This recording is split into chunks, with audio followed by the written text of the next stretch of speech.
Texas consistently has the second highest number of calls each year to the National Human Trafficking Hotline, according to the Texas Office of the Attorney General. In response to human trafficking, East Texans gathered at the steps of the Gregg County Courthouse. East Texas News Weekend's Andrew Culver is reporting that it was an evening of faith and prayer. Thank you that you are the father of our hope. Hannah House Maternity Home and HEPTA Coalition in Longview invited the public for no cost. The mission? To lift up those who suffer. The need for today, we're not raising any money today. We're not doing anything like that.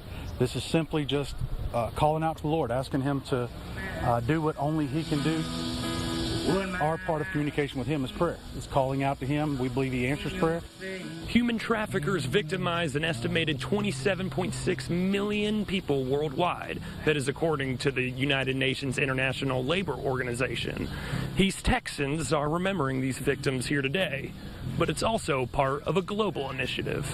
July 30th is World Day Against Trafficking in Persons. The United Nations General Assembly established the global observance in 2013. Here at Longview, we care about the city, we care about what's happening, we care about victims and survivors, and we want to see things change for them. Through prayer and worship, some said they believe change is on the horizon. There's still a lot of work to be done. There's still a lot of not just prayer, but awareness. And so to have the community come together in awareness and link arms, there's always strength in numbers. It's one thing to say I believe something. It's another thing to put feet to prayer and to put feet to that faith.